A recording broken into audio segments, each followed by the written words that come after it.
It's a classic example of this. Each movie had similar budget, lesser known actors, except, inexpensive stars like Roddy McDowall and Kim Hunter.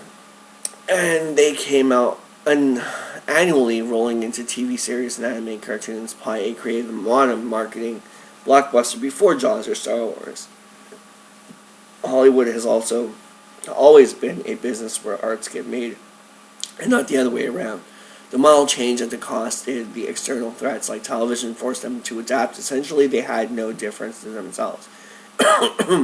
Usually in terms of scale, look at many movies from the 20s to 50s. Many of them could have been TV productions had TV existed when they were made.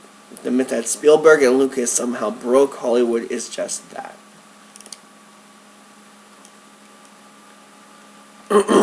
Back to Preston. I don't recall seeing the 1977 Star Wars trailer. One exists, and it's pretty awful. I only recall some radio ads in local FM hipster station. Jaws had been a bestseller, and they promoted the hell out of it very effectively, featuring the woman skinny dipping at night. Close Encounters got promoted so that I was afraid the movie was going to suck balls.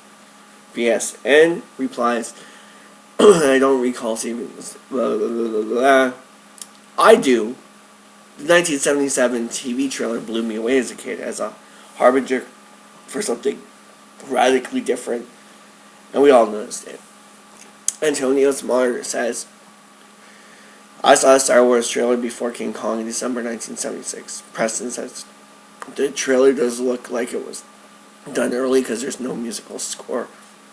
Wolfgang Beer says, one of the best science fiction movies that was ever made is Ender's Game, but I hope Hollywood will film Damon by Daniel Suarez, an amazing story. And he seems to have a link up for that there. Siloxan says, one of the best science fiction movies that was ever made is Ender's Game. It's taken years, but never made. So long accurate, the film is currently in post-production and is scheduled for release November 1st, 2013. I saw that movie, and I thought it fucking sucked ass. I wanted my time back. Quib says, the first description made me think of Alien would look more human, and blended in passengers on a train that made me think it was cool. There's something distant potential in the feeding of adrenaline here. It could be completely ridiculous, or someone to have a creature with a motivation to terrify its victims as much as possible before killing them, using its engineered intelligence to psychologically manipulate people's deep-seated anxieties. That's the best. That's Quib. That's the best reply I've read here so far. I agree with you totally. Conan Liberation says, it's the sci-fi version of the Orient Express murder mystery, only with an alien super hybrid. Robert says, I don't think comparisons to plot elements previous to source is fair, unless a story follows a plot point by plot point, very different story. Crib comes back. If they're a part of that non-awesome, is there a part of that that's non-awesome? Also, like those episodes Twilight Zone, the one where the bus stops at the diner and they're trying to figure out which person is the alien. Preston Sturgis. Q. Question. How many studio executives does it take to change a light bulb? Answer. Does it have to be a light bulb? Could it be a dog? A talking dog? Charles Richter says, International Subterranean Optical Magnetic Ballistic Aerodynamic Runway. Good thing it was an acronym. But if it was operating in a vacuum, Kronos Chiron says, can't wait for Spider-Man 666.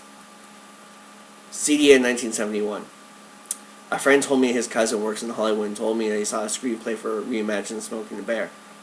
Burt Reynolds' role was written with Johnny Depp in mind, with Neil Patrick Harris and Sally Field's role, and Lance Hendrickson and Jackie Gleason's role as the sheriff.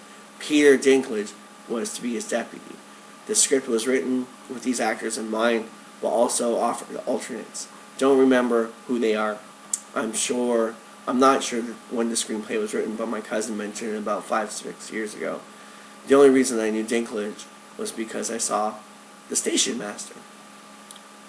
This is just one of many wacky screenplays likely floating around. Bizarre choice of characters. Maybe it would work with David Lynch or Tim Burton directing. Don Boy 2. That was confusing because you mean Smokey and the Bandit.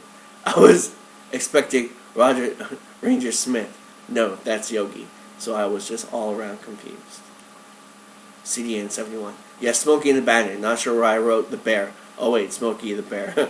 As for Yogi the Bear, you have a live-action interpretation. Yogi, Johnny Depp, and Boo Boo Dinklage are two furries who are squatting at Jellystone National Park. Yogi and Boo Boo steal from the tourist picnic baskets, beer, and personal lubrication. And whatever else they need. Lance Hendrickson plays Ranger Smith. Other Michael says, don't discount the cryptomaniac influence of BJ and the Bear. Joe Lugula says, Paul Wilson's exceptional character, Repairman Jack, has been in stall development for over a decade. Truly development hell for Dr. Watson. He needs to talk to George R.R. Martin to see how it's done. Martin has never failed to get his work on film, but waiting for him TV since 1986 to 10 to give a person experience to the network. Don Boy 2. My understanding of the Spider-Man situation is that Sony had to make another movie to prevent the rights from reverting to Marvel, although I can immediately confirm that from online sources. Thad Boyd, yes, they have. Yes, but they didn't have to boot Rami. Reply.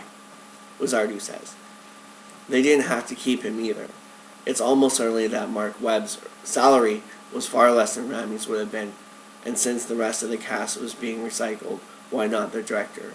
The third film was a financial success, but a critical flop, while their newest movie has succeeded on both fronts and restarted the franchise on several more movies. For Sony, it's a win-win. Although Marvel would surely like to get control back, their contract is something that benefited with them then. But they're stuck now.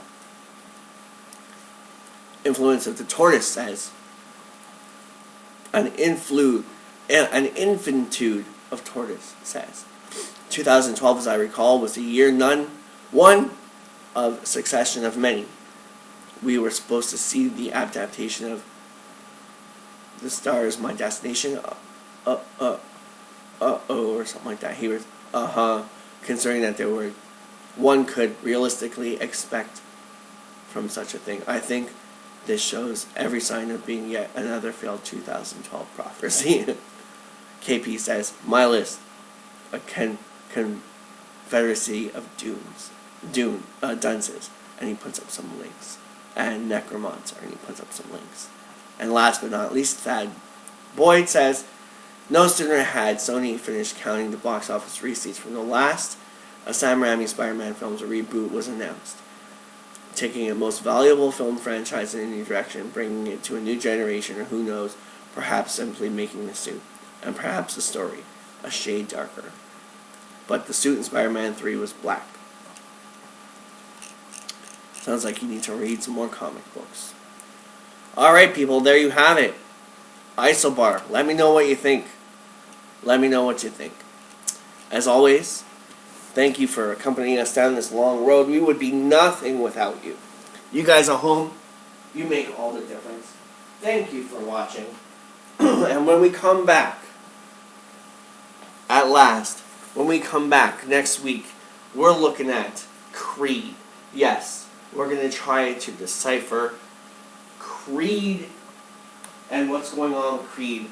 And we have some awesome Creed guests on the lineup that you don't want to miss.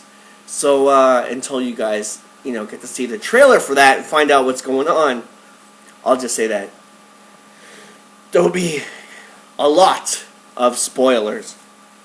So I'm your host, Matt, aka Coon, signing off for another episode of RAMBOMANIA, another one of these live episodes. And take care, everybody. And we'll see you soon. Alrighty? Take care.